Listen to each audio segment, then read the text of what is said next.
Anda masih bersama Benang Merah. Mas Tony, masih mendengar saya, Mas Tony? Iya, masih. Tadi ada yang menarik, Anda mengatakan ada MOU, kemudian dibayar, diijon dengan proyek gitu ya. Betul. MOU itu maksudnya gimana? Dibuat tertulis, pakai materai gitu atau? Kalau MOU kita tidak pernah melakukan secara tertulis, tapi kita di sini saling kepercayaan. Dalam arti kalau kita membantu seorang pengusaha ataupun pemerintah sendiri, ya timbal baliknya yang jelas dan kesepakatan jelas, kita udah langsung deal jadi gitu aja gitu.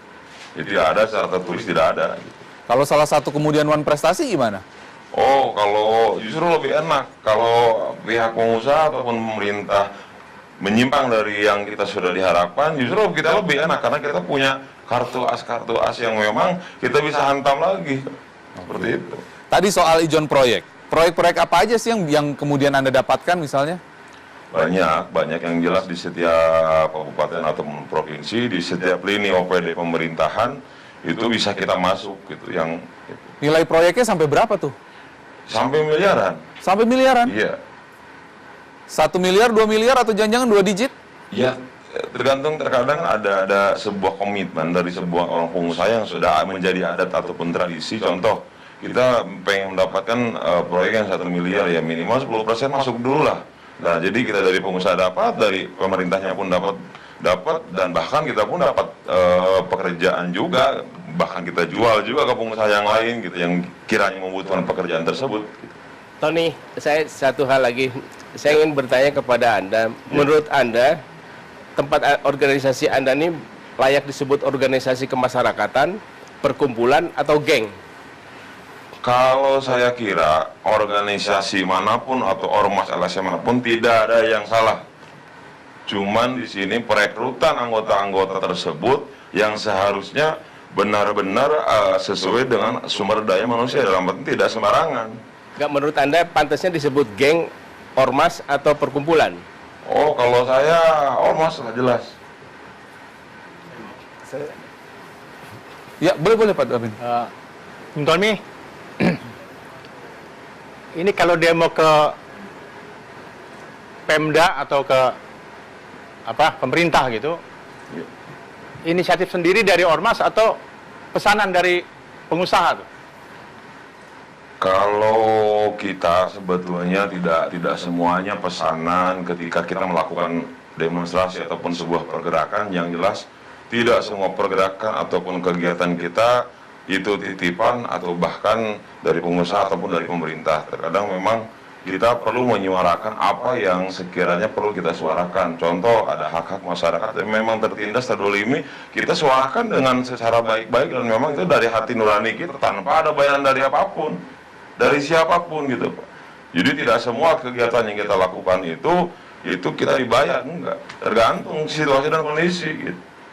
Ini kan begini ya, jadi kan mungkin ada dua hal gitu ya. Diperintah oleh pengusaha, tentunya juga kan ormas itu perlu dana, perlu biaya. Betul. Saya juga sering mendengar atau melihat tanpa disuruh tuh ormas demo ke Pemda gitu. Dengan harapan apa? Dia dapat proyek langsung, biasa begitu. Setelah dapat baru dijual, bener nggak itu? Iya. Ya, ujung-ujungnya ketika kita mengeluarkan itu entah energi, biaya, waktu dan sebagainya, apa sih yang kita cari? Terlepas mungkin ketika ada sebuah permasalahannya memang kita harus angkat sampai tuntas, kita angkat. Tapi ketika memang permasalahan itu masih bisa diperbaiki dan sebagainya, adapun timbal balik pihak pemerintah mau mengasihkan itu berupa bentuk uang ataupun berupa bentuk proyek, ya kita terima. Jadi alasannya apa tuh? Ya pemerintah ngasih kepada ormas proyek itu. Alasannya apa tuh? Ada beberapa alasan. Yang satu mungkin karena mereka merasa ketakutan. Pemda merasa ketakutan karena mungkin ada sebuah permasalahan yang memang kita angkat dan itu jelas kasusnya dan A1 dan sebagainya. Dan yang kedua, itu Oh, mungkin, jadi Anda itu dalam tanda kutip sebenarnya memeras juga dengan menakut-nakuti supaya dapat proyek dong ya? ya sebetulnya kalau dibilang memeras menakut-nakutin sih juga enggak. Cuman terkadang memang kesannya itu seperti itu. Tapi kan Anda tadi bilang bawa data, misalnya nih, saya mau ke Pak Budi, nih saya punya data loh, Anda transaksinya mencurigakan gini, ujung-ujungnya Anda minta proyek gitu kan, maksudnya kan? Saya kira kita harus duduk persoalan dulu Pak, mohon maaf Pak Toin. Jadi setiap organisasi yang disebut organisasi masyarakat itu yang menundukkan diri pada Undang-Undang 17 misalkan, kan ada ADRT-nya, ada aturan main untuk ormas itu sendiri. Undang-Undang Dasar Ormas itu ada ART-nya. Ada nggak hal-hal yang tadi dikemukakan?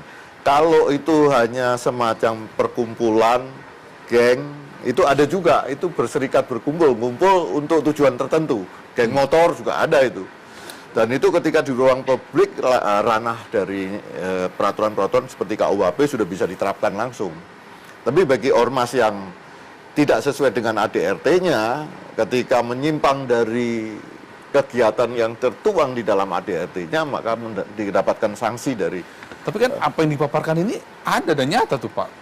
Iya memang itu ada makanya yang memeras pengusaha, jaga lahan. Guys, kita ini saya tuh, belum tahu apakah dia tadi disampaikan juga saya tanya ber-SKT apa tidak. Kalau ber-SKT berarti dia disebut ormas karena dia tadi mau minta nggak dikasih, dipersulit, diperpanjang, nggak bisa dan sebagainya. Ini saya berasumsi dia belum didaftar, berarti belum bisa disebut ormas, tapi kelompok sebuah kelompok. Coba kita tanya, Pak Mas Anda tuh terdaftar nggak sih, Mas? Jelas terdaftar bahkan di Kementerian Menhumkam pun dan sebagainya kita terdaftar. Makanya kan saya tadi bilang, kenapa ketika kita mendirikan ormas, LSM dan sebagainya di sebuah kota ataupun kabupaten, ketika ormas, LSM ataupun yang namanya organisasi tersebut bertolak belakang dengan pihak pemerintah, jelas pemerintah tidak akan mengabulkan SKT ataupun mendaftarkan diri diakui sebagai ormas yang ada di kabupaten tersebut gitu. Dan itu saya alamin itu Mas. Gimana lihat ini ngerusak banget yang kayak begini-begini nih. Nggak, tapi begini kan, sebetulnya kan ada organisasi kemasyarakatan, ada perkumpulan, ada yayasan-yayasan, ada perkumpulan-perkumpulan yang berdasarkan profesi seperti ID misalnya atau PWI, di wartawan dan lain-lain itu. Nah ini kan mereka memang tadi disampaikan Pak Budi juga ada RT-nya, ada tata caranya, ada aturannya. Jelas.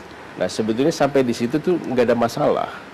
Nah ketika oknum-oknum orang-orang di dalam organisasi ini melakukan tindak kriminal, ini urusannya sudah KUHP dan nggak ada masalah juga. Jadi dalam konteks ini saya ingin mengingatkan kembali tapi bahwa Anda mengakui kan yang gini-gini ada kan, dan sekarang ini sangat meresahkan, Anda mengakui itu kan?